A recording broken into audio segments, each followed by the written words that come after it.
and the ICO a going, so to go apart. Hey, well, a civil war, right? What are these states want to do? They want to secede from or break apart Yep. from America.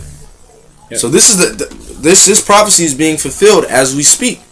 Sedition among men, and then it says they shall not regard their kings. Who's the king? Obama. They're not regarding this guy. That's why they want to break away from him. And then notice for Montana it says they want to peaceably remove themselves because they know that they're not just going to be like, you know what? Sure, you guys. Yeah, the federal government's not going to be like, okay, you can do your own thing. Mm-hmm. We won't have you pay a federal tax. We won't have you have all these these federal business regulations on your companies. They're not going to let these states go. Mm-mm. Just look at what happened in the American Civil War in the past. Mm-hmm. They didn't go out without a fight. That's right. Right now, I'm gonna read this. I'm gonna read this article, and then you get Isaiah 19. Okay. And then any other precepts you want to bring out. All right. This is again from Russia Today. This is published today at 9:52.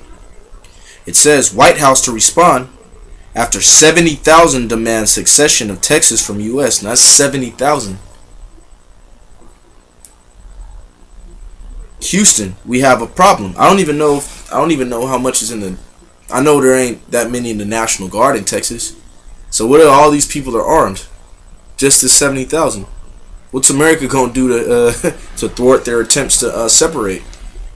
And them crackers out there, man, they're real big on hunting and everything like that, man. Average, from what I hear, an average Edomite, he's strapped.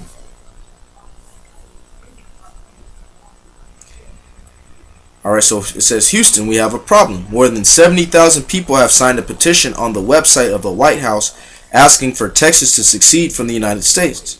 Less than a day after RT first reported that a petition demanding the secession of the Lone Star State from the U.S. was on track to cross the 25,000 signature threshold to warrant an official response, the tally of people requesting the speedy removal of Texas from the United States tripled, going from 21,777 signees to 72,861 in under 24 hours. The Texas petition was published on the White House's official website on November 9th, but wasn't the first to ask for succession. While the request from the oil-rich home of the Alamo was published just 2 days after President Obama was declared victorious in his quest for re-election, Louisiana was the first state to ask for an exit from the Union on whitehouse.gov. Just hours after ballots were tallied on November 6th by the end of that weekend. Texas and 18 other locales had created copycat petitions of their own, although the Lone Star State is by and large the first to cross the 25,000 signature threshold. According to the rules on whitehouse.gov, now either U.S. President Barack Obama or a member of his administration or staff will be required to address the overwhelming number of votes to peacefully grant the state of Texas to withdraw from the United States of America and create its own new government. The next step, according to a guide posted on the executive office's website, will be a full review followed by a response. From whitehouse.gov, the White House will reconvene a regular meeting with representatives from all of the major policy offices like the National Economic Council, Domestic Policy Council, and others that will review petitions that have crossed the signature threshold for a response. This group will help determine which policy office in the White House or federal agency should review and respond to petitions and ensure that petition responses are posted as quickly as possible. Commenting to the Dallas Morning News on Tuesday, a White House rep says every petition that crosses the threshold receives a response, but that the number of other petitions online will impact how long it will take to deliver an answer. And then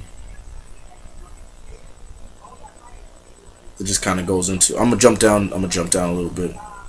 Texas Governor Rick Perry, a one-time contender in this year's race to become the Republican Party's presidential nominee, rejected the petition in a statement relayed by his staff Monday afternoon.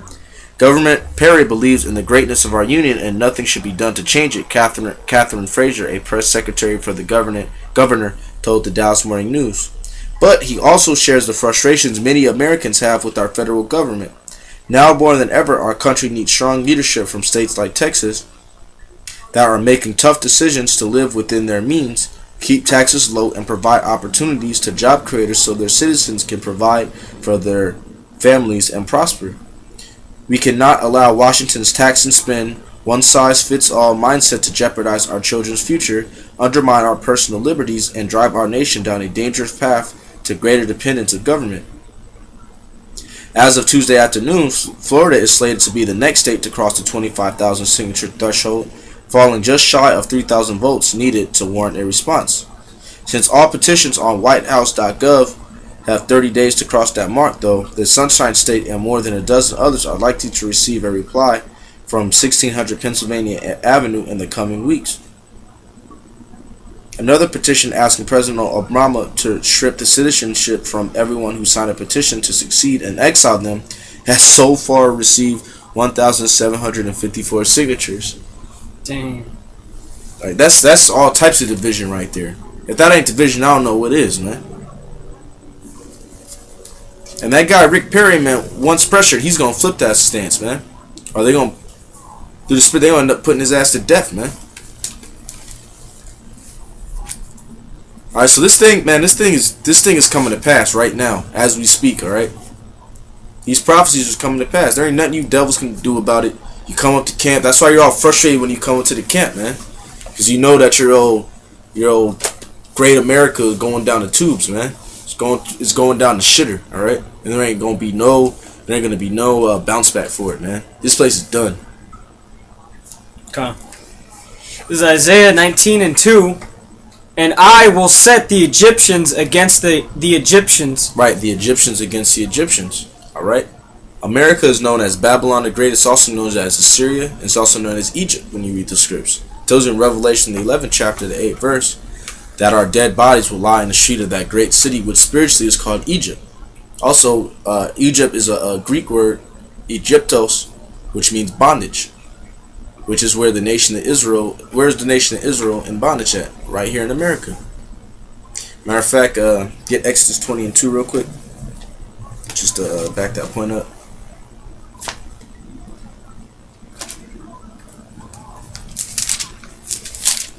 Exodus 20:2. Yeah, because you got a lot of you guys, oh, that's not what it means. That's a private interpretation. Well, you break this down. Exodus chapter 20, verse 2. I am the Lord thy God, which have brought thee out of the land of Egypt, out of the house of bondage. Right, out of the house of bondage. All right, now this is the house of bondage. That's a well-known fact. That so-called African Americans were enslaved here in America, so-called Native Americans, and you so-called Mexicans. All right. Keep going. On the Isaiah. Yeah. Isaiah 19:2. And I will set the Egyptians against the Egyptians, and they shall fight every one against his brother, and every one against his neighbor, city against city, and kingdom against kingdom. Right, because they're trying to create their own kingdoms. Texas. So they're gonna be fighting against America, man. They're gonna have their militias. Gonna be the United States military. So this prophecy is coming to pass right now. And then get was that Luke the 12th chapter?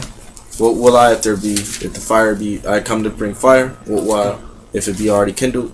It's Luke 12 and 49. I want to say around there, or 51, somewhere around 49. there. Yeah. Luke 12 and 49. I am come to send fire on the earth. Right. This is the one you know as Jesus Christ speaking. All right. A so-called black man, Yahweh Shai. All right. Keep going. So he said he's coming to bring fire on this earth. Which is another misconception that you people have. You think when Jesus returns, who you think as Jesus, we know his real name. You think everything's gonna be cool, man. He said he's coming to bring fire on the earth, man. The day of the Lord is darkness and not light. All right, keep going. I am come to send fire on the earth, And what will I if it be already kindled? What will I if it be already kindled? How is it going to be kindled, man? Because there's going to be all types of race wars out here. Mm-hmm. It's going to be all types. It's going to be famines out here. It's going to be real rough. Oh, get that in Matthew's the 24th chapter. Then shall they see the Son of Man coming. Because before the Lord returns and bless that day, it's going to be all out confusion out here. There's Matthew 24 around 31. No.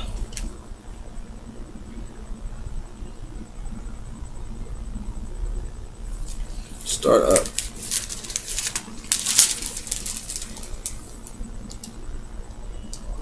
Start at 21. This is Matthew 24 and 21. For then shall be great tribulation, such as was not since the beginning of the world to this time, no, nor ever shall be. Right, and that's the time that we're coming into right now.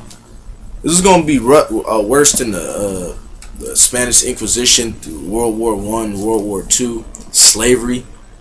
All right, the conquistadors coming here, the invasions of Genghis Khan, whatever the hell you hold as like the worst time in world history. All that is going to pale in comparison to what is getting ready to happen right now, and it's just it's manifesting right now before our eyes, man. Right. All you people is watching damn Dancing with the Stars, man. Yep. And you people have no idea what's going on. I haven't heard anybody talking about this. No. Hey man, do you hear about all these states want to succeed? This is big news. All right. Everybody wants to destroy America. They're talking about it openly. Israel and Syria, they're having skirmishes. Yeah. Right. Israel just bombed. Yeah, Israel just bombed on them because they're saying that something from Syria crossed their border. World War III is here, man. All right, keep going. And the difference between the war that makes this war so big, this coming war, is the technology. All the weapons have been advanced, are so advanced that they can do a lot more harm than past technology. Because just like in the Civil War, they had railroads. The railroad was just invented. Telegraph was just invented. So they have all this new technology to toy with in their war. So that's why they called it an industrial war. Right. And that's what made World War I so great, is because they had all these factories to produce all these shells for the tanks, and they had all these. Created and in World War II they created the jet engine. Nazi Germany created the jet engine and jet propulsion for the missile. Mm-hmm. So this war is going to be the end of all wars. So it's going to be a great war. Isaiah 9 and 5. For every battle of the warrior is with confused noise and garments rolled in blood. That's right. Ancient wars was swords, shields, killing face to face. But now the battlefield has changed. Keep going. But this shall be with burning and fuel of fire. Yep. Yeah. Predator drones. They're unmanned flying weapons in the air that someone behind a computer can control. And just push buttons. And the nuclear missile, all you have to do is push a button, turn the key, and it shoots out a nuclear warhead. Mm-hmm. And those nuclear warheads have a targeting system on there, so it doesn't miss its target. Mm-hmm. By GPS, which means global positioning system. So anywhere on the Earth, it can be bombed, basically. Anywhere with just a push of a button. Yep. Back in Matthews? Yep. Matthews 24 and 21. For then shall be great tribulation, such as was not since the beginning of the world to this time, no, nor ever shall be. Mm-hmm. And except those days should be shortened, there should no flesh be saved. Right. But for the elect's sake, those days shall be shortened. Now,